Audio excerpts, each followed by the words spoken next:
I'm Nancy Brickner. I teach fused chains, which I call it fused chains because I don't do just the typical loop and loop. Chuck Bruce does just loop and loop, but I've kind of expanded on that, so I call it fused chains. I work primarily with fine silver. You don't need to use solder, so if you have your ring shaped right and you have your ends touching, use the torch and it'll fuse. And if you get really good at it, you can't even see the seam. I'm not saying that's how it's going to happen tonight, but when you take my class, you get a notebook that has, I don't know, about 20 patterns in it that I've, between my dad who taught the class first and I took it over from him. So between him and I, there's about 20 patterns in here. I do have one of my sample cases up here afterwards. If you want to take a look, you're more than welcome to do that. I'm going to make fold over link or the Roman chain. It's one of the heavier ones, so I thought it would be easier to see. Using 16 gauge wire. This is not the best one I've ever made, but this is a coil winder that I've made. You can, for about $30, you can make a coil winder like this. You can get transfer punches at Harbor Freight for about $10, and you can make pretty much any chain that you want for a lot less than if you had to buy a Pepe or one of the other rollers. So I do show you how you can set up a chaining station on the less expensive side. This is a handmade, obviously a handmade mandrel. To get it to the size that was needed, we put a dowel on there so it would fit in my chuck. And this one is notched.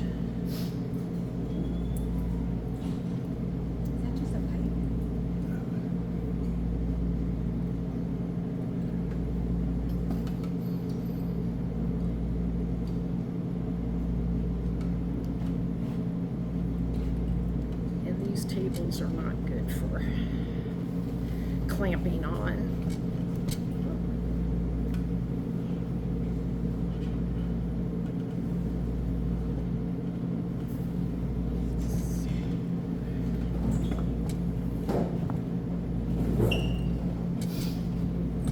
That ought to be enough. So I made my coil. Fine silver is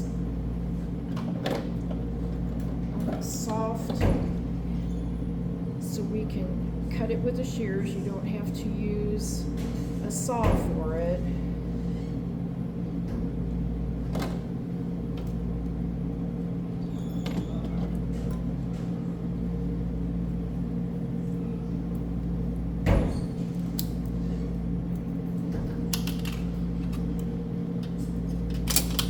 Now, do you have to flatten those ends, or when you cut it, you're not going to have a flat end? No, this does a pretty straight. Pretty straight cut? It does a pretty straight Oh, cut. that's impressive. I would not have guessed that. Well, I'm not using a flush cutter, so one Right. side isn't flush and the other has the V. Nancy, come try my Lindstrom shears. They really cut a straight line. Okay. Yeah.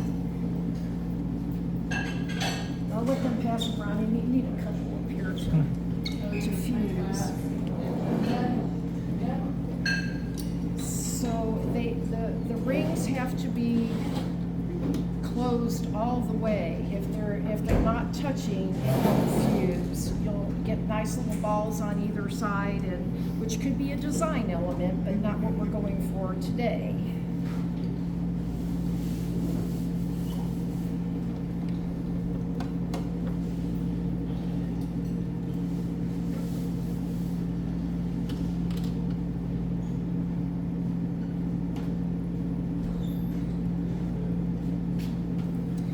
like to work, I've got got my solder block here on a fire brick, and I have a lazy Susan underneath.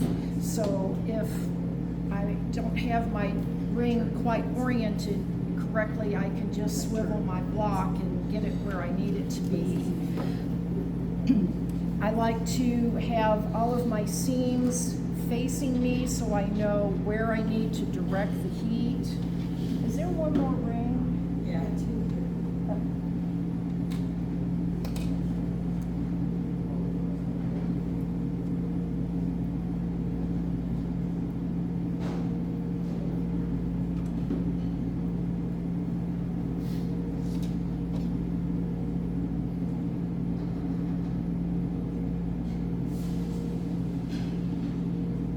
Gauge is that? 16 gauge, fine silver, 16 gauge fine silver. So I've got them on my fire brick. They're aligned so that the seam is facing me.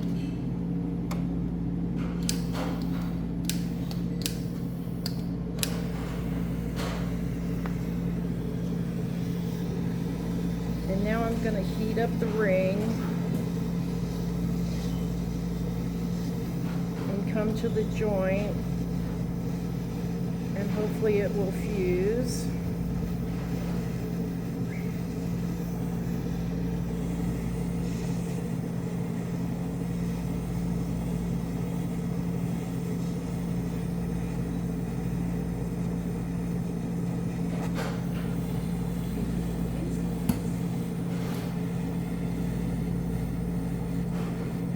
So Nancy, if you're gonna make a chain, you wouldn't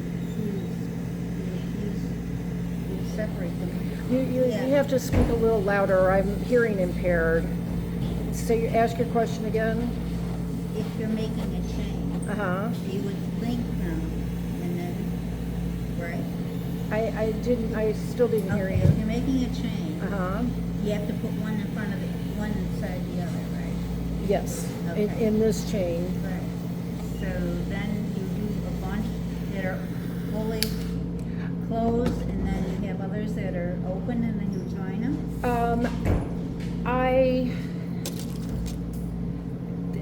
When I do whatever, I usually fill my solder board with whatever the links are. And then forge shape whatever needs to be done, and then I make the chain. Some of them, you know, every chain is a little different, so. I think her question is the same as mine. Yeah. And that is, if you have two rings, Uh-huh, put one inside the other, this one you fused, you take this one and you put it in like this. uh-huh. You lay them down. How do you prevent fusing this ring to this ring? Okay, well, this one isn't fused that way, but there are some chains that you have to do as you go. This is not one of them. Yeah, but you still don't understand. Once you have two rings touching each other and you heat them up, they're in contact. What prevents them from fusing when you heat them up? Oh, well, they would, with fine silver or argentium, they would fuse to themselves. And so But- the question is, how do you do that and they not fuse? Well, because you don't have them touching on the board. But if they're linked together, If they're linked together, how can they not be touching? But we're not gonna link them together. But how can you, how you want it to? Let me do the demo, and then you can ask your questions. Thank you. I'm sorry, it's really hard for me to hear. Okay, so now I've got my link made. I'm gonna put it on a ring stretcher with the fused end on one of the legs. And I'm gonna squeeze around that leg and make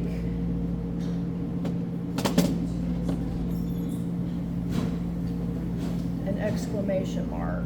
Yeah.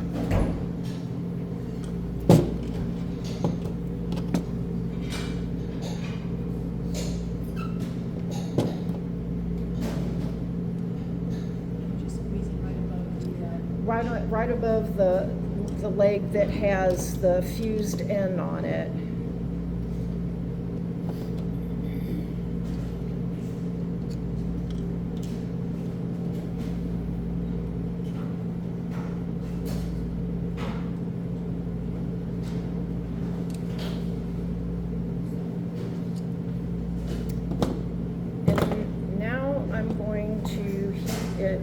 again.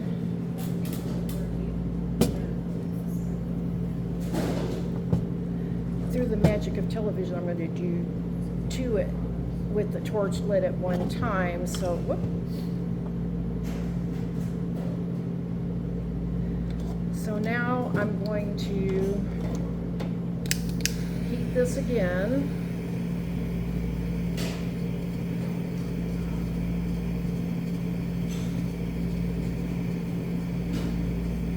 And I can see it's getting hot because my flame is red on your all side.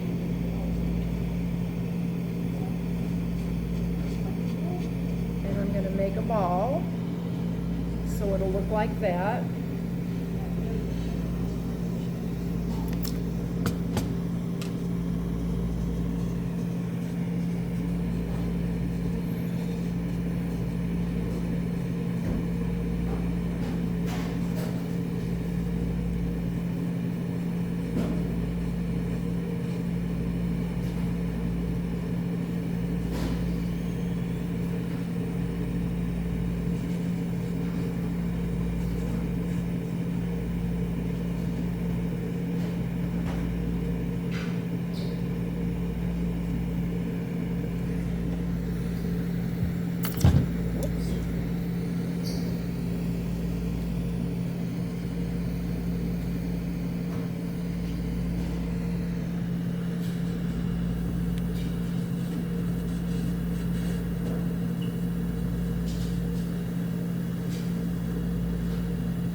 I love to wear just this link in an earring. I like really light earrings.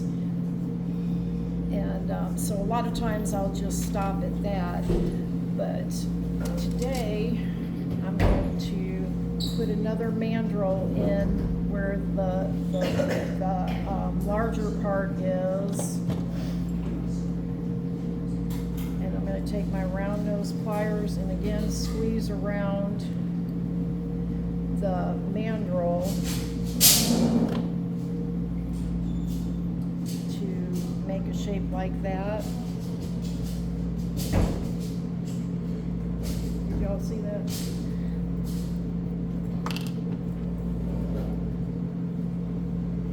What gauge is that mandrel? Pardon What me? gauge is that, like a meter? Gauge of the mandrel? The mandrel is 4.5.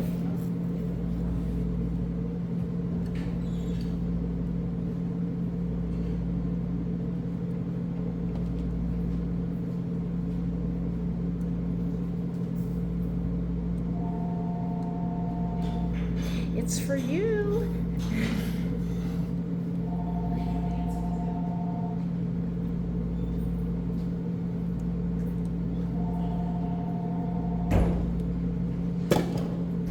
Okay, so now I have this shape, and you can either leave it like this or you can forge the eye and flatten it. I guess I can flatten too and not too. You can see the difference. Whoops. Thank you. Baby socks make great covers for your hammers, especially. This week, I was like, I never saw you do that. You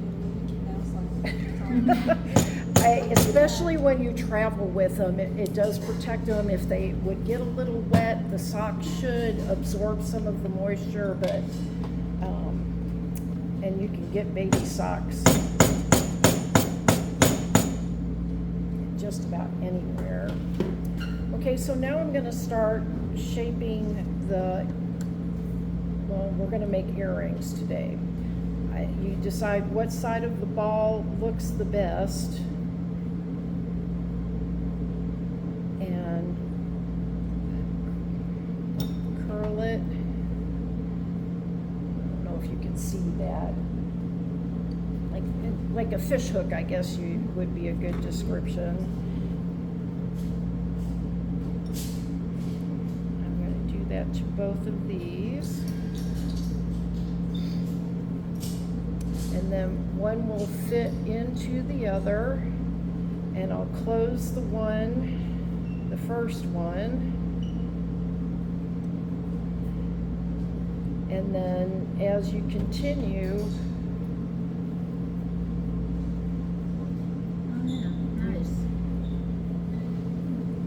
I'll pass this one around, and then I'll put the one that I didn't flatten together so you can see the difference.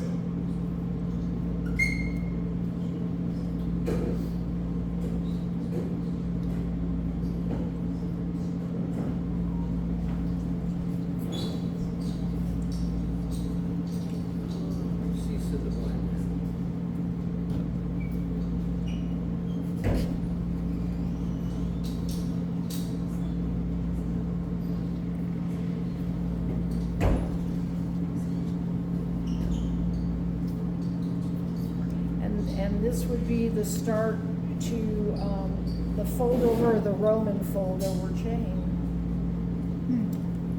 And working with fine silver is just like working with it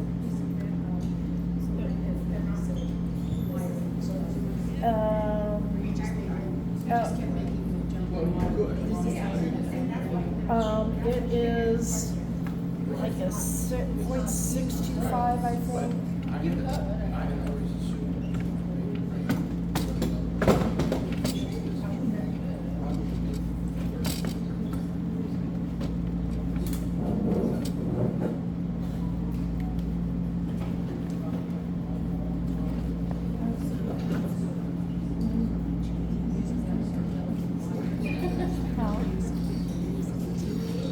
Yep. I've done it as small as 20 gauge, I think. I might have done 22. I'm always like, oh, how small can it go?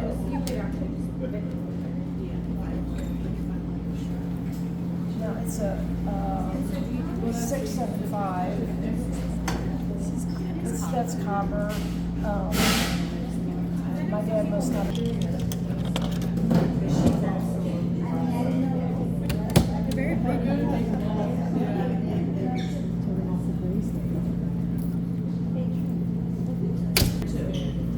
These,